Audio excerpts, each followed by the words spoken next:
high school, I used to do these picture roasts, and we would take like a classmate's head and put them on another picture, or swap certain things around and, you know, print them out and pass them around the school or hang them up.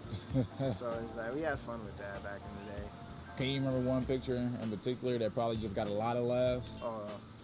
Oh yeah, and you know, these girls got so mad at it. It was a group of girls. They called themselves JJC. They're gonna probably be mad when they watch this. They call themselves JJC, and they pride themselves on having lots of Jordans and, you know, just retro Jordans too. So they had the retro cards to prove it, and they'd show them to you too. So they were proud of that. And so then, you know, me, you know, I think I had one pair of Jordans up to that point, so I didn't really care. I didn't see the big deal. So anyways, I drew a picture of them where I took their heads and put them on Chinese kids in a sweatshop, and then I had them making the shoes that they was wearing to school.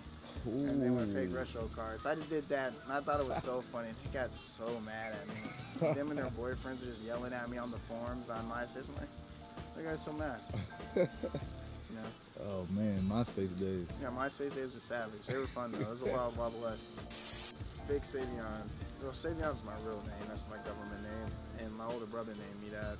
Him and my dad named me Savian. And then from there, fake Savian comes off of a lot of people with the Twitter handle real and themselves are the official. So I figured just kind of like a play on words and play on ideas, when if everyone's gonna be the real one, I'm the fake one. So like, if the real Savians are on here somewhere, I'm the evil twin and I'm looking for them. And then it's also a play on my art. Like a lot of my art, I'm using characters in art that have already been done before. Like the piece that I'm working on now is one of the Teen Titans, Terra. So I'm drawing her, but I'm making her black as opposed to being what she naturally is, Caucasian, I guess. That's what she is. But I mean, so with stuff like that, I like rework characters that have already been done before. This one's Bart Kita, and it's a fusion between the anime movie Akira, Simpsons, and Cause Kimpsons. And so I just blended all those things into this really logalized graphic. It really feels like a graphic design piece as opposed to a art print. So that's why that's one of my favorites, because it's one of the things that got me into this. I think people are kind of foolish to say they're not inspired by the things they see on a daily basis. So I see a lot of young artists on Instagram. I be looking at their Instagrams because, you know, these guys have a chance of coming up to where I'm at. So I'm always watching and getting inspiration from there, especially so I can better myself. If I can always be the better me, then I'm never going to be in competition with anyone. I went to school for graphic design. Okay. And I went to school for like more like drafting and kind of the engineering and the more scientific, dare to say left brain side of things. With art, as far as graphic design goes. Man, what got you over here? It's just I ended up taking graphic design courses in OEC, and I just took them randomly because I needed an elective. So I took graphic design. I think it was web design to be exact. And so I found a love for the program Photoshop and just manipulating photos and changing things around. So I decided to run with that. And you know, when I found myself doing it on my off time, that's when I realized I liked it. Then I'm going to college for that for 2 years, and I figured that was enough. And then I just, you know, just went out in the world. So, okay, now I was trying to make some money. I remember getting fired from my job at Best Buy. And around that time, I was starting a clothing line. So I was figuring out how to turn my graphics into something that's a little bit more sellable to the common person, something that they could wear. So I was clothing.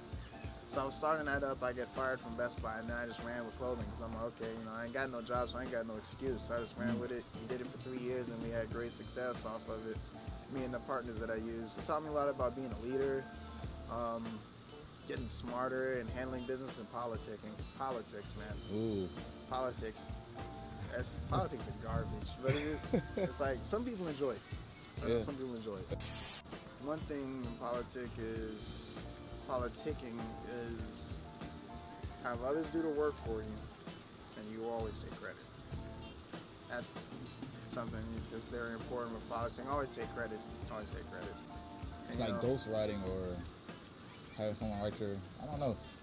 I think there was an artist that did, I can't remember his name. Well, there was quite a few artists, but I remember maybe it was not Leonardo, but maybe Picasso, but one of those big names. He used to have a whole bunch of assistants who I mean, that's common. That's common in art. Murakami, I think at this point he almost doesn't even paint his paintings, and he's one of my favorite artists. He has like a whole factory of people paintings, super precise paintings. These people are good, but I mean, it's not Murakami, you know, what you're paying for when you're buying a Murakami painting. And I mean, I don't have a problem with that. But I mean, it's like, hey, I mean, that's just what it is. To me, what's most important about art, and a lot of people get caught up in how it's being made. Some people care about how it's being made, but I think the final product is what matters most. I just care about looking good. You look good, I think that's number one right there, because you achieve what you're trying to do is get out that vision. You push the vision out there and people are able to receive the vision, then you've done what you're supposed to do. How you arrive to that, I don't think matters as much. Some people get caught up in that. Like, you know, speaking like ghostwriting, you know, like Drake and Meek Mill, like people like talk about because it's hip hop and it's a little bit more competitive that Drake should have wrote his rhymes, and that in fact takes away from how good they were originally. But we all liked the songs and we thought we were him because the final product is what mattered, and he delivered that final product. So say what you want.